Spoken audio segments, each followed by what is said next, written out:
बिलासपुर में नगर निगम का दायरा बढ़ गया है। शहर से लगी 15 ग्राम पंचायत, 2 नगर पंचायत और 1 नगर पालिका बिलासपुर नगर निगम में शामिल हो गए हैं। नगर विस्तार के साथ ग्रामीण क्षेत्रों में नगर निगम में शामिल होने का कोई फायदा नहीं मिल रहा। यहां अभी भी मूलभूत सुविधाओं का अभाव है।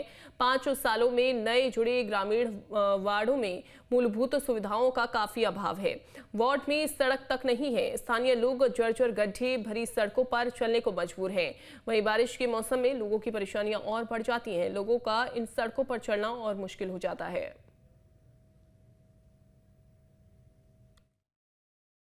नगर निगम का विस्तार तो किया गया, लेकिन ये विस्तार सिर्फ कागजों तक ही सीमित रहा और यही वजह है कि जो सड़कें हैं, चाहे बिजली की व्यवस्था है, चाहे पानी की व्यवस्था है, इन वार्डों में जो है उपलब्ध नहीं हो पाई है। पीछे तस्वीर आप देख रहे होंगे, ज़्यादातर जो सड़कों की तस्वीर सिर्फ यही है कि जो सड़कें हैं वो नाम मात्र की सड़कें हैं। सिर्फ वो सड़कें अब दिख नहीं रही है। अब बरसात के समय में लोगों को तकलीफ और होती है और इसकी वजह से परेशानियां भी बढ़ जाती है और ज़्यादातर जगहों पर स्थिति यही है, क्योंकि सड़कें है ही नहीं और ना ही इसमें प्रशासन की ओर से, शासन की ओर से, इसकी ओर से पहल भी करी नहीं जा रही है। और यही वजह है कि विगत 5 सालों से जो यहाँ के लोग हैं वो परेशान होते नजर आते हैं।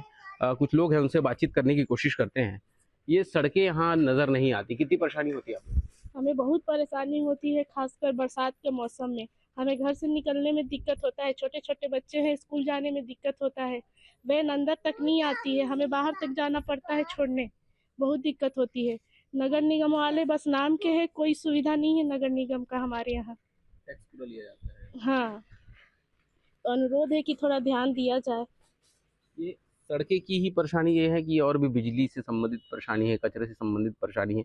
नगर निगम में शामिल किया गया, लेकिन स्थितियां क्यों नहीं बदल पा रही है? ये तो अभी सड़कें का ही है प्रॉब्लम। अगर सड़क बन जाता है तो बहुत ही अच्छा रहेगा। यहाँ के लोगों को बहुत प्रॉब्लम भी हो रहा है, सबको हो रहा है। ये पिछले 10 साल से हम देखते आ रहे हैं, ये कंडीशन अभी यही है, ये सुधरा नहीं। कितनी दिक्कतें होती, कभी कभी हादसे भी हो जाते हैं सड़क। हाँ, होता रहता है ये सब जो है। कितनी गाड़ियाँ खराब हो जाती हैं। दिक्कतें हो रही है, हो रही है। परेशानियां बढ़ती जा रही है। कुछ और लोग हैं, उनसे भी बातचीत करते हैं। कब से आप लोग यहाँ रह रहे हैं मैडम, और क्यों स्थिति नहीं बदल पा रही है? आज 7-8 साल हो गए हम यहीं पे रह रहे हैं और उससे भी पहले और भी बदतर परिस्थिति हुआ करती थी। अब आपस में समझौता करके हम लोगों ने थोड़े ये मिट्टी विट्टी डलवाए हैं ताकि यहाँ पे गड्ढा ना रहे, पानी जमा ना रहे। इसके बावजूद परिस्थिति अभी तक बदल नहीं पा रही है।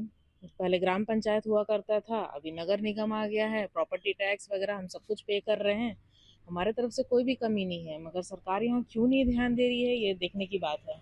आते हैं जनप्रतिनिधि, क्या कुछ वादा करते हैं, वो वादा पूरा हो पाता है कि नहीं? बस वही वोट देने के टाइम पे, वोट लेने के टाइम पे बस 4 साल में एक बार आते हैं और दिखाते हैं अपना चेहरा और उसके बाद हम कभी नहीं देख पाते हैं उनको। परेशानी जस की तस है, जब से उससे बदतरी हो रही है। हमने तो थोड़े बहुत पैसे लगा के, थोड़े बहुत इन्वेस्टमेंट करके अपना खुद भी ठीक किया है, बट देखा जाए तो ये सरकार को ध्यान देने की बात थी। सरकार को ध्यान देने की बात है। और की बात करें, विस्तार तो हुआ है, लेकिन इस वार्ड का विस्तार नहीं दिख रहा है। वीडियो जर्नलिस्ट छवि कश्यप के साथ रोशन वैद, न्यूज़ 8 मध्य प्रदेश, छत्तीसगढ़।